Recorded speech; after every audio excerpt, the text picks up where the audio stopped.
like to welcome everybody to the Y108 84 Lumber Theater. It is my great pleasure to introduce Warner Brothers High Valley.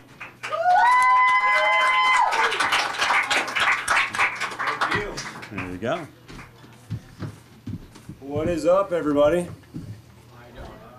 Really good. Hello. All right, so I guess let's start with this. Let's get this out of the way first. Canada. Everybody talks about... You want to get Canada out of the way? Yeah, well, because... Well, no, here's the reason why. Everybody that goes to Canada, like, oh, I've been to Toronto. That's close to you, right? And apparently with you guys, it's not, because you're northern Alberta, which is way up there. Yeah, Nashville is 9 hours away from the nearest Canadian border.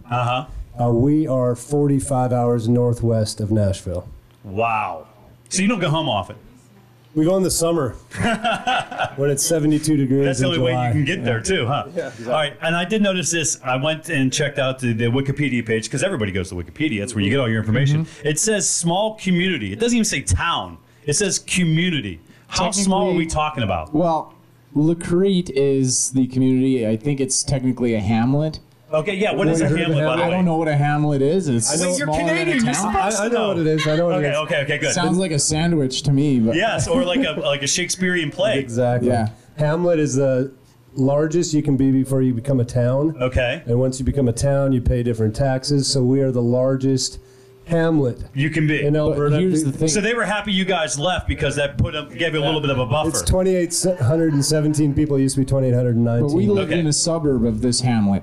Oh, okay. Well, see, that's just it. I mean, no one can have kids if you guys go back to home, right? Yeah, you'll bump them over the hamlet. They'll have to start paying higher taxes. That's how that works. All right. Again, too, everybody talks about Canada, and so it's hockey. I'm assuming if you're that far north and you're in the winter, I mean, you're probably having winter from June to June. Yeah. So you played hockey growing up? We love hockey. We were here at the Mellon Arena when Paul Coffey's jersey got retired. We were at that game. Saw George LaRocque score a goal. My son got a Sidney Crosby jersey for Christmas. I have pictures for proof. It was really expensive because we had to buy a jersey for every hockey team in the NHL for each radio station we visit. I'm kidding. He only got a Pittsburgh jersey, I promise. And I'm really good friends with Gary Roberts, who played for the Penguins and trains a lot of the players. And now, does he train you? He does, yeah.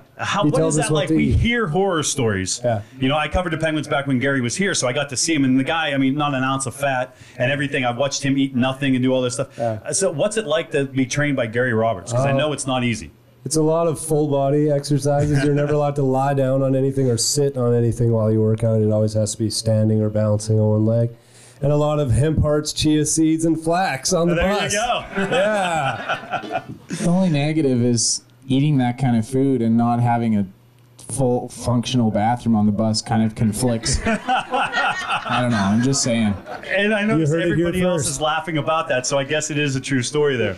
So we talked before coming up here that you're an ice creamaholic like me. I love ice cream. How does that go with Gary Roberts? I mean, you can't go that route. I wouldn't say that me and Gary Roberts are necessarily on the exact same page.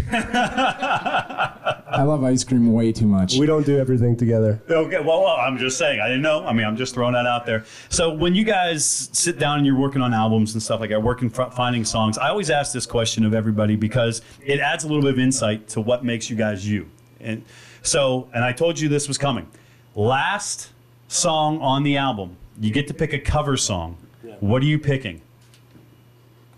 I would pick Honey, Won't You Open That Door by Ricky Skaggs. Okay.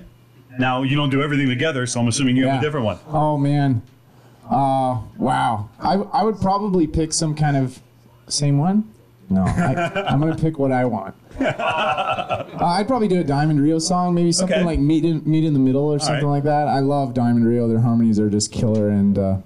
Some of my favorite music out there. Now remember, it's only one slot, so he trains with Gary Roberts. Maybe we could do like a medley. Who would win this? A medley of Skaggs and Diamond Rio. We actually just found a video of us fighting in a hotel room. It's a retro video from a few years back, and there is a point where somehow our manager at the time was from Texas, so obviously had a switchblade knife with him at all times. I hit my head on a nightstand where the switchblade was lying, and it popped open as my head smashed into the nightstand. So we don't always fight, but when we do, we make it. I was going to say, so that was the last fight right there. That's the last fight. Ladies and gentlemen, High Valley. All right. Thank you.